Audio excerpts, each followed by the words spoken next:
Today on CityCast DC, what are the deadliest roads in the DC area? The city has actually made a bunch of improvements, especially compared with the rest of the country.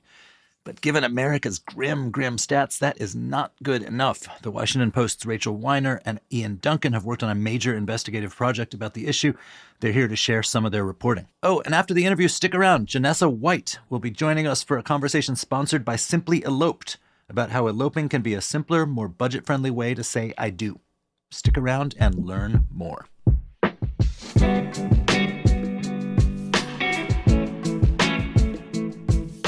Today is Wednesday, December 17th. I'm Michael Schaefer, and here's what DC is talking about.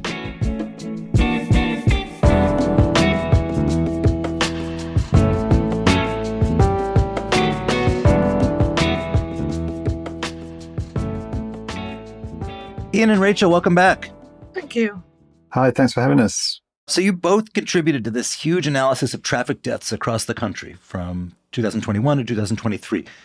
Will you tell us about that? Yeah, absolutely. So we wanted to go back to all the way really back to 2010, when the number of pedestrian fatalities started to rise pretty quickly in the US, and understand the kind of trajectory, how that has played out across the whole country.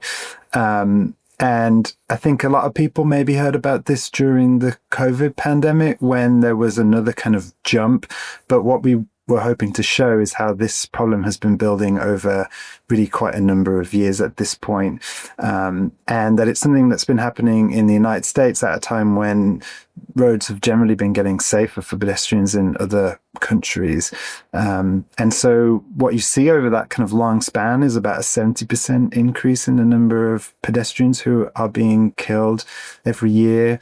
And working with a colleague, Emmanuel Martinez, who is really an incredible data reporter, we were then able to do a kind of a geographic analysis and identify the types of roads and the types of communities that have been especially hard hit by that increase. Give me the quick and dirty. To what do we attribute this? Cars are bigger, it takes longer to brake now. Some of our more sprawling suburbs have not pretty good infrastructure, like sidewalks and stuff. Is there other stuff that sets us apart? I mean, I can think of sort of ways America is just inherently different from Europe, but are we also worse than Australia and Canada and other sprawling suburban countries? Yeah, which certainly the context I think here is different to Europe in a lot of ways, but Australia and New Zealand and Canada are also on different trajectories here. I think it's a little hard to tease out everything, but what we know is essentially it's these big, wide roads through areas with all kinds of development along them. And big cars matter, but speed is really the thing that is just so dangerous for people. Once you get above sort of 30 miles an hour, your chances of dying if you're hit by a car, a truck of any size, pretty sharply go up. And so what we saw pretty clearly is it's wide roads with high speeds that are where this increase has taken place. So this is bad news for America, but CityCast DC is about DC, and it seems like this city is on a somewhat different trajectory, at least when it comes to our peer cities in the United States. Why is that? How is that? Well, so it's interesting because a year ago, I would have said DC is on the exact same trajectory. Traffic deaths had just been increasing steadily.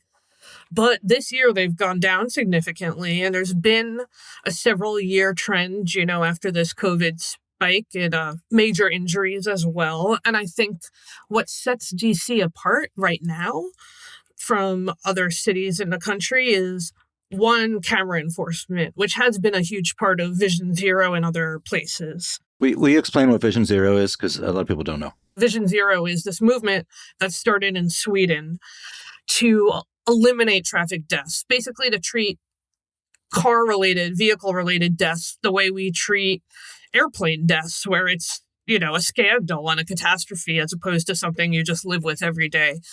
And so they pioneered that idea in Sweden. It spread across Europe. It spread across a lot of cities in the US, adopted it, including DC, but did not follow through on the steps they needed to take to make it work.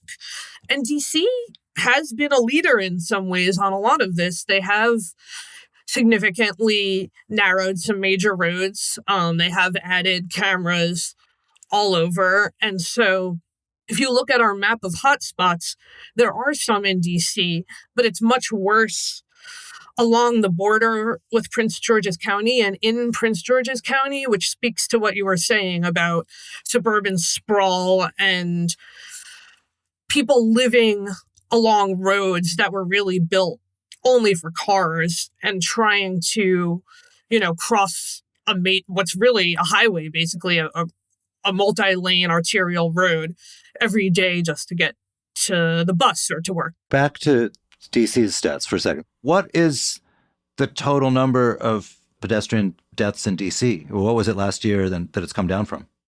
So far this year, it is 25. Last year, it was 52. So yeah, it's basically already half what it was. Obviously, there's still a few more weeks left in the year, but it's a dramatic decrease. So traffic deaths this year are down 50% compared to last year. And you attribute this to, I think I heard you say, traffic cameras, which is to say, well, you'll get busted. You'll have to pay a ticket if you drive too fast. And narrowing some roads. Are there other elements in the mix that people attribute them to? Well, first of all, I should say, we need to be cautious because ultimately, it's not a huge city. It's a relatively small overall number of deaths and, a few really bad incidents can spike that either way. But yeah, I think those things have started to help. And I think the thing DC did that really has made those cameras more effective just in the past couple of years is putting multiple cameras on the same road. Because before that, people figure out where the camera is, they slow down for the camera, and then they speed right back up.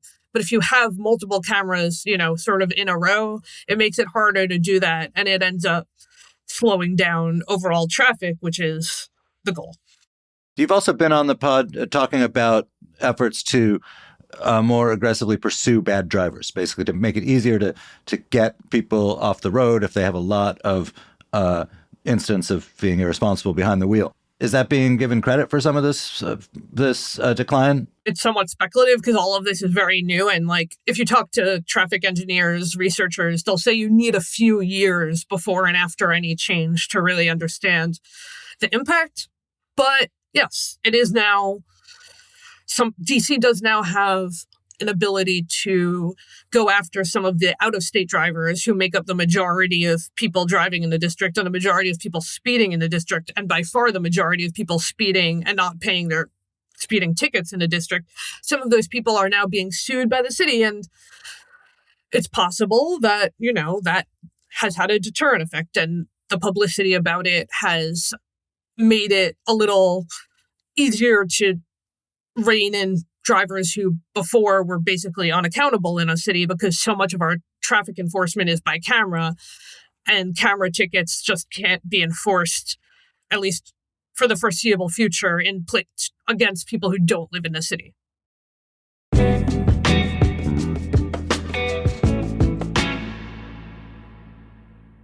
New Year's plans are always tough. You don't want to go out and spend $5 bajillion to get into some stuffy, overcrowded club, but staying in isn't really an option.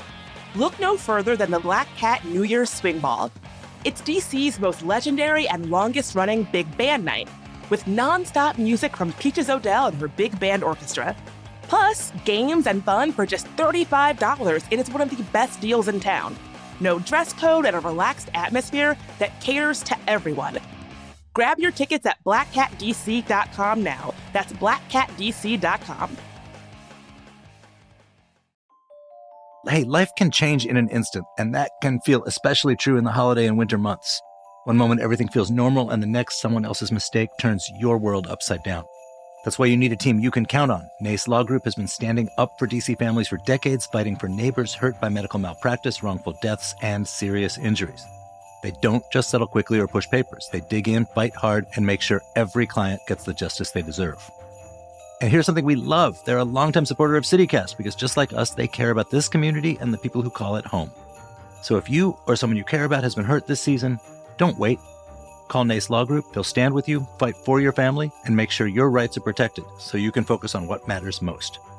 Visit WashingtonDCInjuryLawyers.com. That's WashingtonDCInjuryLawyers.com.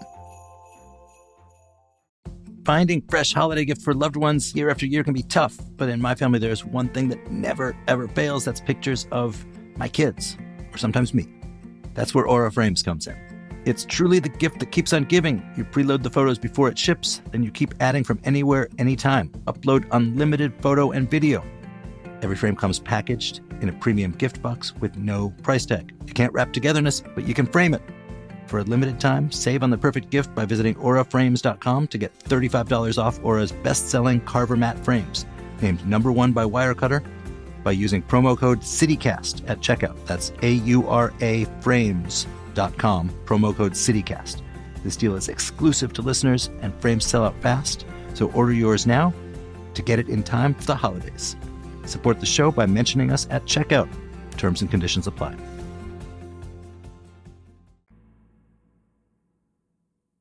DC also, it's not Manhattan, but it's got a metro, it's got a decent transit infrastructure that some American cities don't have. How does that factor in how safe the city is for pedestrians? Oh, yeah, a lot. I mean, Ian can chime in too, but any expert you talk to will say, like, the best, easiest way to decrease pedestrian deaths is just to decrease the amount of driving that's happening. Now, one isn't necessarily responsible for the other. Driving has increased in Europe, even as deaths have gone down. So it is possible to tackle deaths in places that don't have robust public transit, but transit is just far, far safer than driving. Anyone is far more likely to die while driving a car or interacting with cars than they are if they're on the metro or even on the bus, on the road. So yes, I think basically the more you can get people transit, that's an effective alternative to driving, the safer they're going to be. Ian, is there any statistical thing you can add there? Yeah, there was some research about Vision Zero cities. It's, I think, from a few years ago at this point, but what it found is that the cities that have sort of had the most success after sort of claiming to endorse Vision Zero were the ones where there were good alternatives to driving. And you'll see this debate play out even among experts sometimes, like, do we care the most about the number of fatalities for every mile driven? Well, the US doesn't look as bad by that metric if you could kind of look at instead by population. And so then the question is, well, but then is driving sort of inherently dangerous in some way, and that we should be doing things to give people alternatives and use safer modes of transportation, like taking a bus, taking the train, walking? DC has, with all the caveats of it's not that large a base number, and so stats can zigzag, we've seen this decline, fairly dramatic decline this year. But the word zero is right there in Vision Zero, and we're not at zero. What is wrong here that could still get improved? Well, first of all, I would say even most of the places that are seen as Vision Zero successes do not have zero deaths every year. Although there are places that have, for several years. I think Oslo is a city about the same size as DC, and they've gone a couple of years without a single traffic death. But it's more of a mindset and an aspiration than a real reality that these places are chasing. The idea is just to have a decline, right? Rather than an increase or, a bad status quo. That said, there are a lot more streets where DC could be putting in safety measures. There's ones they've looked at and haven't yet for various reasons. Like what kind of things? Oh, South Dakota Avenue, that's a very dangerous, very high-speed street. They've talked about putting in bike lanes to narrow that road, but I talked to an expert recently at UCLA for one of these stories who basically said this road narrowing is the most effective thing you can do, and that if you add bike lanes to a road to make it narrower, both the impact to traffic as a negative is overstated. It often doesn't have much of a negative impact. The increase in bicycling is also often overstated. It might not increase biking that much, but what's significant is the safety impact, that it just does make a place safer. And if people use the bike lane, that's sort of just an added benefit, but it's not the main purpose. The main purpose is just to slow down traffic on the road. So I know, they've been looking at improving Capitol Street, North Capitol Street, South Capitol Street. They've been looking at H Street as it goes into Northeast. And when you say improving, you mean adding like bollards and stuff to make the road effectively narrower? Yes, pedestrian islands, better lighted crosswalks, all of that. When these projects actually involve narrowing the road, it can be very controversial. It can be very politically difficult. It can take years just to get the consensus and approval you need to make it happen. And so that's why a lot of this stuff happens very slowly.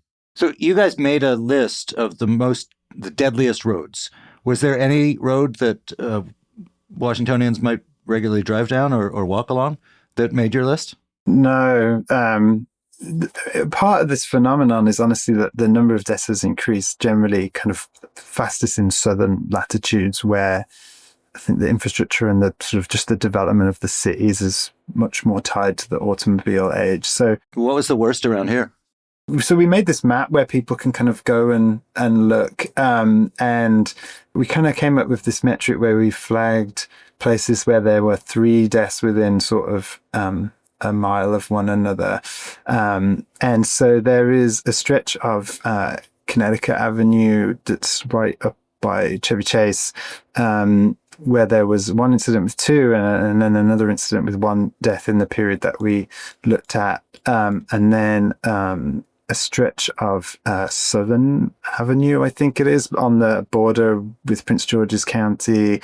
And I think this sort of gets back to this question of what more can you do? Like, there's a degree to which you tackle the low-hanging fruit, right? Like, you slow traffic on neighborhood streets to 20 miles an hour. Maybe that's not super controversial in every case, but to then really get to sort of eliminating fatalities, you have to start tackling these busier, car-oriented roads that people really still do just think of as places to drive. And so I think you have to account for that. It's more difficult. Like, it's more, you're asking people to kind of accept a bigger set of changes on roads like that. Well, listen, let me stop you there, because that strip of Connecticut Avenue, it's like where my kids walk to school. It is right, it's close to me. We use these sort of euphemisms like tackle it. What literally, like, in terms of current like engineering best practices, if the goal is pedestrian safety, what would you do to that to make it less likely that people will die? DC studied this for years, and what they were planning to do is add a bike lane on either side that would that road narrower, and they and that would cause people to drive more slowly. Yes, and they got pretty far with it, and then sort of at the last minute, a lot of people who commute on that road protested, and they decided not to do it for now. And they think they are still kind of working out how they want to fix it, but that would have taken it from 6 lanes to 4 lanes. And they are in the process of connecting a plaza over Connecticut Avenue in the DuPont area that might help make that like a little bit of a safer place to be. But yeah, that's a perfect example of how the city looked at crash rates, looked at commuting patterns, and decided to try to make that road safer. Also by taking away the reversible lanes, which I think studies have shown often contribute to crashes, and then deciding not to move forward because of a backlash from people who drive there and people who park there, who felt like the bike lanes would make their lives more difficult. Like you alluded to, we live in a world of conflicting interests. When your child's walking to school, you have one set of interests. When you're trying to get to an appointment and not be late, and you're stuck in traffic and you're wondering why that extra lane isn't there anymore, you probably have a different set of thoughts on your minds. And the purpose of politics and democracy is to sort out these conflicting interests. My sense is that in DC, the elected officials have generally been pretty strong on the pedestrian safety interest, on elevating that above the commuter ease interest, sometimes drawing a backlash, like from businesses who are, upset that the amount of parking has gone down, of potential customers who would come to them. We're about to have a mayoral election. What is your sense, Rachel, of like where the political system is in Washington in terms of its appetite for asking people to accept bigger changes in how they get around in the name of pedestrian safety? I think it really depends. It's kind of impossible to say. I think every project draws out a lot of people in support and a lot of people in opposition. And in general, in politics, we know, like most changes, you hear more from the opposition, from the people from the smaller group of people who know they're going to be affected negatively than you do from the potential supporters. That's true. I think DC, maybe because it's a city, that attracts a lot of people who are very invested in politics. There's a strong community of people who are in support of these changes that do show up and have, pushed back and tried to balance out those meetings. Because like you said, most of the time, the people who are going to show up to like a 4-hour meeting are going to be the people who are unhappy about something. I think the complaint I hear a lot, honestly, from both sides, is that these decisions just take forever. And, we have elected council members, we have elected local ANC advisory neighborhood committee members who are able to weigh on these things, that we should just let that political process lead to a decision rather than sort of years of back and forth that leaves everyone feeling unheard. That said, DC is working on this new strategic bikeways plan right now, and I think to some degree, that's an attempt to make decisions all at once rather than piecemeal. Because I think what happens in DC and other cities, like Ian said, is people go after the low-hanging fruit, the neighborhood streets. DC has been pretty effective in lowering speed limits, I should have said, like from first like 30 to 25, then 25 to 20. But it's the big arterial roads that are going to be the most controversial and the most dangerous. And so that's a challenge that I think most cities have really struggled with. We talk about the conflicting interests as if it's always going to be, commuters who want to get where they're going versus people who care about pedestrians being safe. But, a couple of years ago, there was a big argument about efforts to crack down on people with unpaid tickets or bad driving records that was opposed on equity grounds by people who thought that, making it like that people who don't have as much money, who suddenly find that they can't get their registration renewed or lose their license, that's going to have a disproportionate disadvantage to them. And like whether or not that's true, the conflicting priorities are all over the place. Yeah, I mean, I think that's true. Yeah, I think, I think these things are kind of like a pendulum, right? And a few years ago, like in multiple arenas, there was a lot of focus and a lot of thought about equity. And then, you can see the same in like metro fare enforcement. They decide to decriminalize that, and then everyone starts not paying, and then there's a swing in the other direction, and now people are for fare enforcement. I think these, every people have competing priorities and competing concerns. Well, right. But I just mean even a lot of the people who are publicly committed to Vision Zero were willing to like dim that commitment in the name of equity, which is just to say they too have interests to balance. Yes. Oh, for sure. And I just was reporting for this story out in Los Angeles, and you see the same thing. There's a lot of disagreement among people who are generally for road safety about enforcement. The ACLU came out against camera enforcement because they have privacy concerns, right? It didn't make it into our stories, but I talked to a pastor in LA who has argued about this with a lot of her allies. She's for speed cameras. They're against them because they feel like they'll be used to surveil people in the lower income Black communities in harmful ways. And she basically said, give me an alternative. Like, I see people who go to my church dying on the street regularly, and I need to do something that will help them. So I think, yeah, it's difficult. There's downsides to everything, and I think people struggle with that. But look, big picture is, when we have these politicized debates about some change to traffic, these days they often track along our sort of national right-left Trump era divide.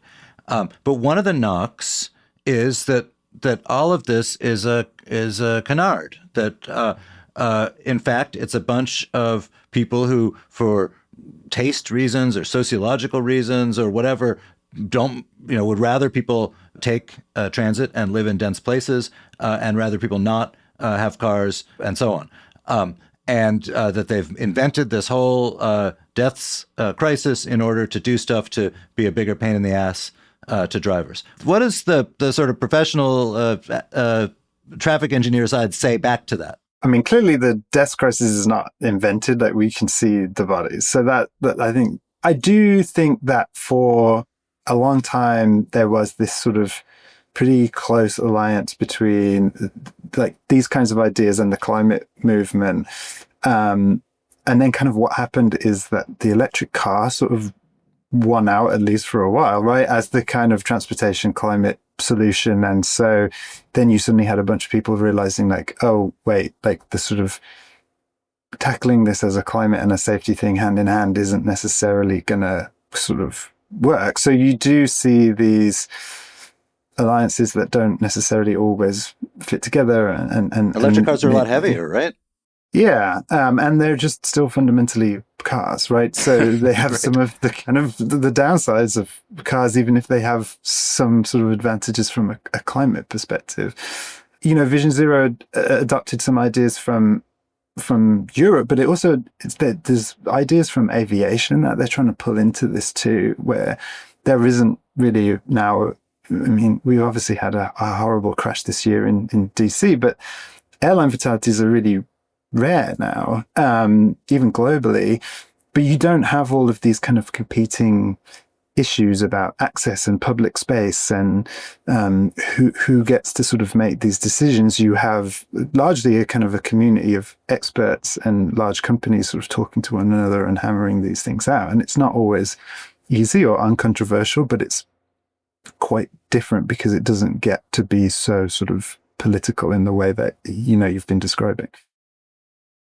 So we're here talking about sort of the city launching a new bike, planning initiative around bikeways. We're talking about change in traffic engineering, and I feel a little dumb if I don't mention that there's a lot of people who think that the concept of a city or a community or a place with lots and lots of human beings driving around to do their stuff is going to be out of date very soon. That we're moving to have self-driving cabs in DC.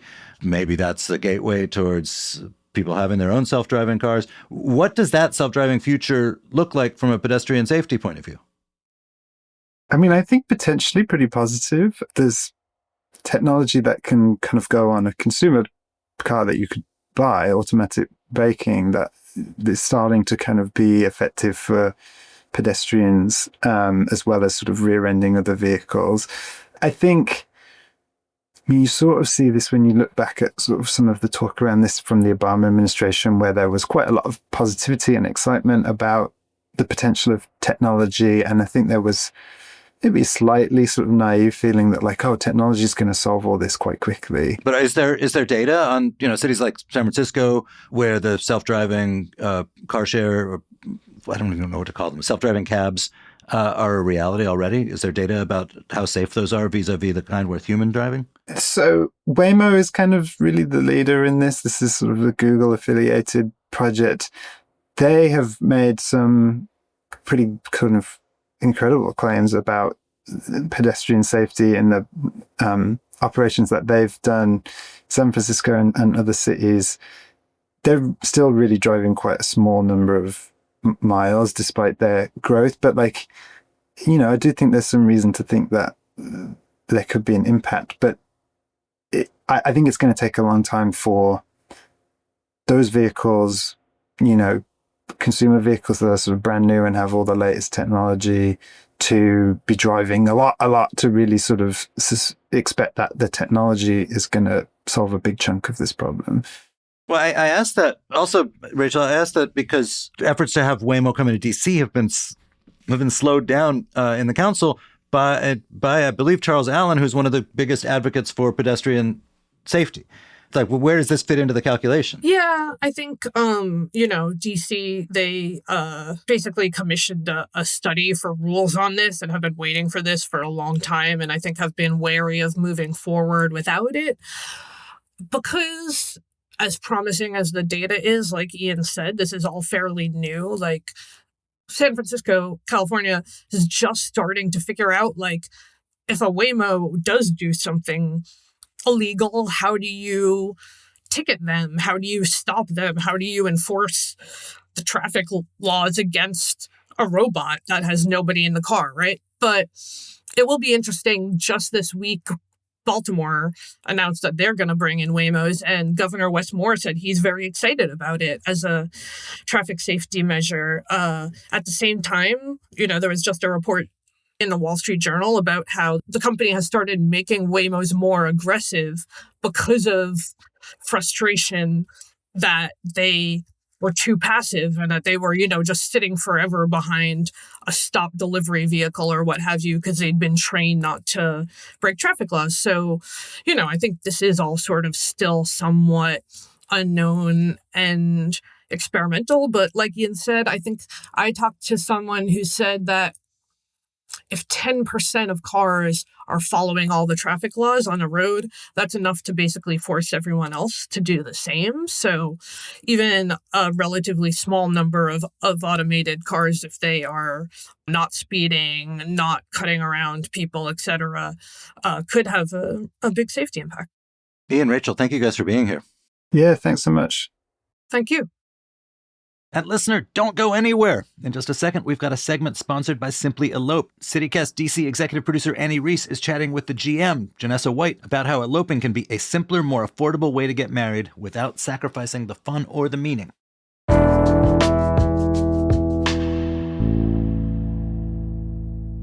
Hey, executive producer Annie Reese here with Janessa White, the GM of Simply Eloped. Hey, Janessa. Hey, Annie. So off the bat, can you tell me what is Simply Eloped? Absolutely. Yeah. So Simply Eloped is the largest elopement company in the U.S. Our value proposition is essentially our couples get their marriage license and we do the rest. So they choose their date, destination, package, and then we coordinate the whole thing. So we coordinate your vendors, officiant, photographer, florals, hair and makeup. We coordinate either your venue or your permit. And in essence, you just show up and say, I do. And it sounds like that the fact that Simply Eloped is doing all of that is sort of your pitch for why a couple should choose to, like, number A, elope, and then B, you Simply Eloped to do it.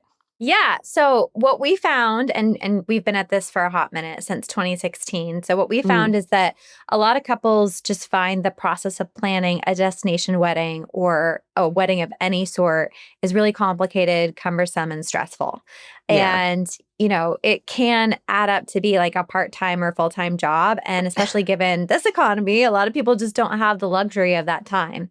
And, not to mention, especially if you're doing it somewhere you don't live, so destination wedding, it could be difficult to find vendors that you find are trustworthy or high quality or even just like kind of your vibe. And so that's one of the things that we do is we personalize all things. So from your vendors to your ceremony script to the style of photography that you get, we personalize everything that we do.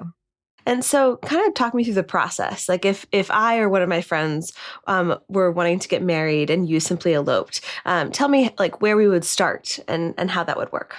Yeah, that's a great question. So let's do DC because we do offer services in the DC area. Okay, let's do it. So let's say you and your partner wanted to get eloped in DC.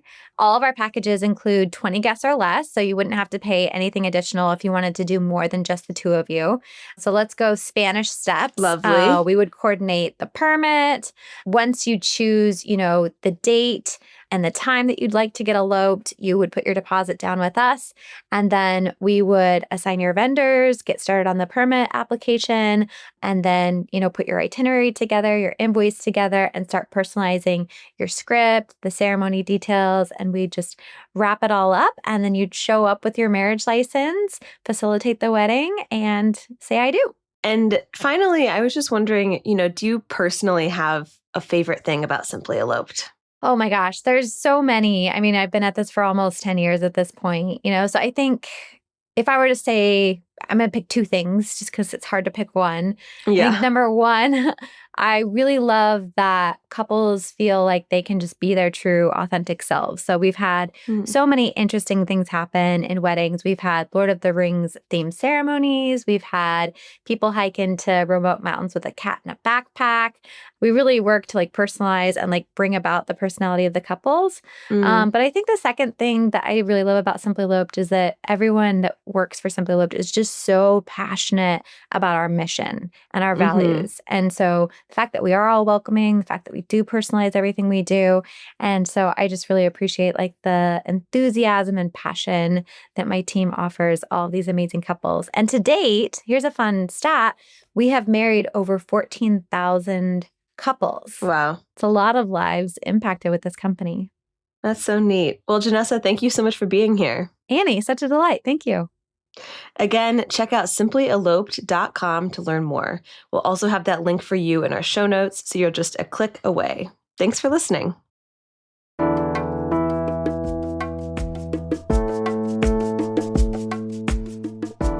And that's all for today here on CityCast DC. If you enjoyed the show, why not tell a friend, rate the show, leave us a review, and subscribe to our morning newsletter. We'll be back tomorrow morning with more news from around the city. Bye.